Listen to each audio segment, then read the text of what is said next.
বাংলাদেশের পুরুষ team USA ট্যুরে গেছে এবং তারা সেখানে গিয়ে সত্যি সত্যি ক্রিকেট খেলতে গেছে না ঘুরতে গেছে এটা বোঝা বড়ই দায় হয়ে উঠেছে বা কষ্টকর হয়ে উঠেছে।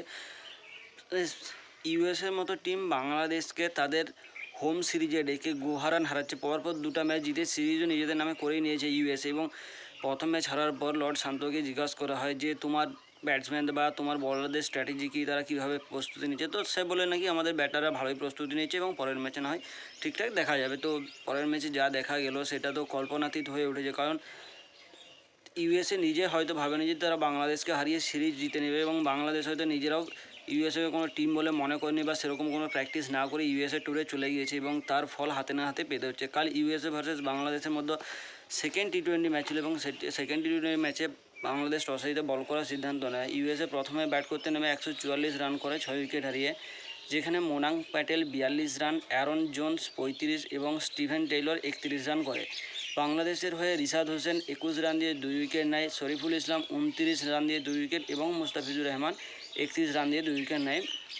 বাংলাদেশের তরফ থেকে মুস্তাফিজুর রহমান সর্বাধিক রান দেয় এবং 2-2-2-2 করে, অর্থাৎ 3 জন বোলার মিলে 6 উইকেট তুলে নেয়।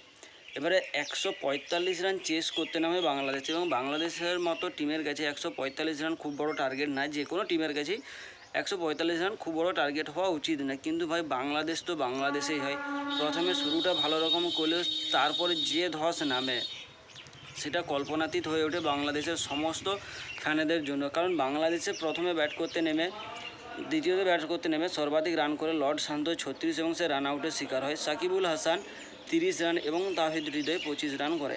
ইউএসএর তরফ থেকে সৌরভ নেত্রাভেলকর 15 রান দিয়ে 2 উইকেট, স্যাটলি ভ্যান সেলভিক 21 রান দিয়ে 2, জেসি সিং 20 রান দিয়ে 1 এবং কোরি অ্যান্ডারসন 11 রান দিয়ে 1 উইকেট নেয়।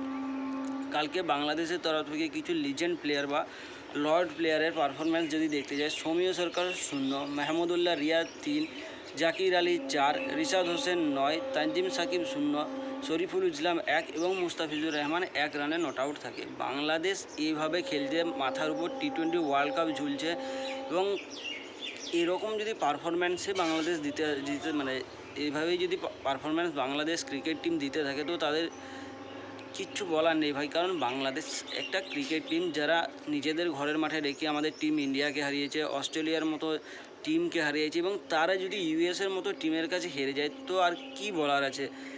ইউএসএ এমন একটা টিম যারা হয়তো প্রথমবারের জন্য টি-20 এবং শেষবারের জন্য টি-20 ওয়ার্ল্ড কাপ খেলবে, তারপর তাদেরকে দেখা যাবে কি না সন্দেহ। তাও হোস্ট কান্ট্রির জন্য ইউএসএর সঙ্গে আমরা দেখতে পাবো বাকি অন্যান্য টিমকে টি-20 ওয়ার্ল্ড কাপ খেলছে। সেরকম টিমের কাছে যদি বাংলাদেশের মতো একটা টিম হেরে যায়, যেখানে ভালো প্লেয়ার আছে, মাহমুদুল্লাহ রিয়াদ আছে, সাকিবুল হাসান আছে, যাদের ইন্টারন্যাশনাল এক্সপিরিয়েন্স অনেক বা প্রচুর পরিমাণে আছে, কিন্তু সেই সমস্ত প্লেয়াররাও যদি ইউএসএর মতো টিমের বোলারদের কাছে হেরে যায়, যারা হয়তো 1, 2, 3টা দেশের জন্য খেলে নিচ্ছে অলরেডি। কোরি অ্যান্ডারসন একটা দেশের হয়ে খেলতো, নিউজিল্যান্ড, পরবর্তী দেশে ন্যাশনাল জাতীয়তা পাল্টায় এবং সে বুঝতেই পারছে ইউএসএর হয়ে খেলছে। তো সেরকম টিমের কাছেও যদি হেরে যেতে হয় বাংলাদেশকে তো আর কিচ্ছু বলার নেই ভাই। কালকে বাংলাদেশ 6 রানের ব্যবধানে হারে, অর্থাৎ প্লেয়ার অফ দ্য ম্যাচ হয় আমাদের আলী খান, যে 25 রান দিয়ে 3 উইকেট নেয় এবং বাংলাদেশ বর্তমানে 2-0 ব্যবধানে পিছিয়ে আছে।